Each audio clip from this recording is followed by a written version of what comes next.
So I chose my capstone to be about editing, and in this video, I'm going to talk about the things I learned and demonstrate a few things within editing. Let's start off with some stuff. So I learned how to apply LUTs.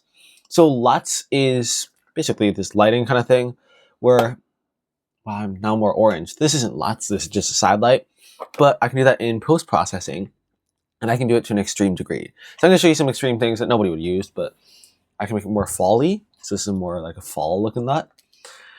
I can make it look more cold, like this is a cold looking LUT, right? So kind of like applying lenses if you've ever used a camera. Let's remove those because that's annoying to have the whole time. But I want to talk about what I learned just over this whole process. I learned how to use key shortcuts. I learned how to use like the software way better. And it took me hours to edit a video that would now take me just, 30 minutes. And I'm way faster with it. I understand it properly.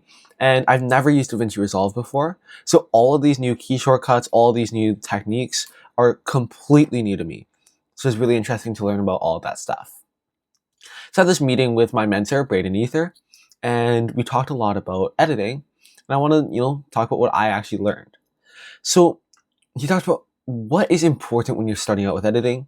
And he said two main points: branch out and have fun. So at the age I'm at, I don't want to burn out, right? If I do all these hard tasks right now, sure, I'll have fun, but I won't have as high of a charging rate, for example, than if, I was later on and I had more like stuff to show.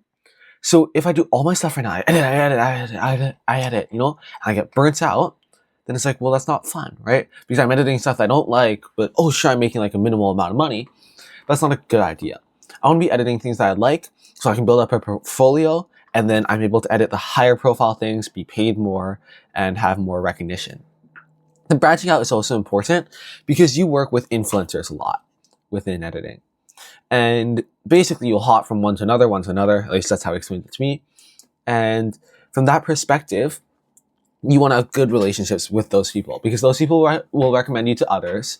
And I've seen it with YouTube videos I watch where it's the same editor among like a whole group of friends, right? You want to have those good relationships and you want to be part of, everything, right? You want to be there and you want to be able to have that recognition by others, right? So something else that we talked about was compromising, because the editing I do myself is a single person thing. But if I was to take this to the next level, I'd work in a team kind of format. And he explained to me that in a team, you have to make compromises, a lot of compromises, where specifically, if you want to work with an influencer, then with the influencer, they'll be like, oh, you have to do X, Y, Z. You have to do it this way. You have to do it that way. And it might be against what you want, but you're working for them. So you got to have the compromises that you think is right. And obviously you can fight against it, but you got to have compromises at some point anyways, right? And then also within editing softwares, people use different editing softwares. You have to make sure that you're able to adapt quickly. Just adapt. Let's talk about some tracking.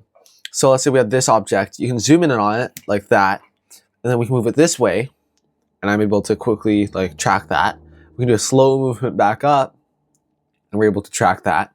And there's all this kinds of tracking that I learned, and this takes a lot of time to do.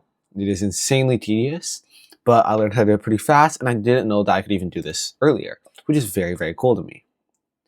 We also talked a lot about the validity of editing as a job for me. And the big thing is this AI, right? AI removed the simplistic part of editing, where within editing, it's like, okay, I had this, simplistic skill, but then I also had this special skill. And now with AI basically taking away that simplistic skill, everyone has this special skill. You have to have a whole bunch of special skills, and it really changes up the market right now for editing jobs. So I'm not sure if I want to pursue this in the future, partially for that reason, but it's not going to be the AI that's going to take your job. It's going to be the person that knows how to use the AI. And as long as I know how to use the AI, I'll be able to get a job still. So it is still possible, but it isn't an aim for me, especially with how the market currently goes. And I'm a bit unsure on that. It's only 5 minutes, but I really had a fun time with this capstone project and I learned a lot. There's a lot I couldn't demonstrate in this video, but I learned key shortcuts. I really learned how to use the program properly and I learned how to be much more efficient. But this is just one video to demonstrate everything I learned and also explain to you everything I learned.